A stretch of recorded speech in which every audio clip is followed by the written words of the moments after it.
বিরোধীদের চাপে পড়ে শনিবার রাত পর্যন্ত অঞ্জলি সরকারের মৃত্যুর ঘটনায় ৫ জনকে আটক করে পুলিশ। বৃহস্পতিবার রাতে উদয়পুর মির্জার স্থায়ী বাসিন্দা পঙ্কজ সরকার ও তার স্ত্রী অঞ্জলি সরকারকে মির্জা বাজারে আক্রমণ করেন ৫ জন যুবক। পরের দিন অর্থাৎ শুক্রবার সকালে মহিলার অগ্নিদগ্ধ মৃতদেহ উদ্ধার হয় মির্জা বাজারে। এই ঘটনা নিয়ে বহু প্রশ্ন উঠে আসছে। শনিবার সকালে মৃত অঞ্জলি সরকারের স্বামী পঙ্কজ সরকার ৫ জনের বিরুদ্ধে কাকরাবন থানাতে মামলা করেন। মামলা হাতে নিয়ে পুলিশ ৪ জনকে গ্রেপ্তার করতে সক্ষম হয়।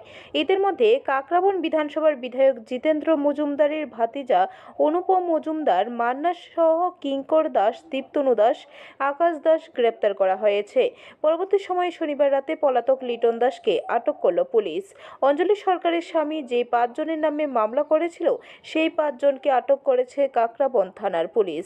অভিযুক্তদের আইনি পদক্ষেপের মাধ্যমে কঠোর থেকে কঠোরতম এবং দৃষ্টান্তমূলক শাস্তির দাবি জানিয়েছেন জনগণ।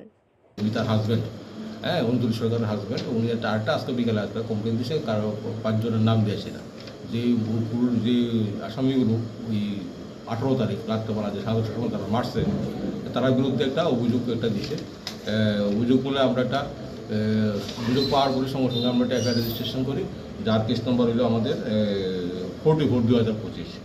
সেকশনগুলো হলো 77/351+2 উইদিন ব্র্যাকেটে 118+2 /103+2 অফ বিআরএস 2023। এটা মার্ডার কেসের মধ্যে সেকশনে আছে। আগে যেটা 302 কেস আসলো এই সেকশনে আছে। ব্যুরো রিপোর্ট, খবর ত্রিপুরা।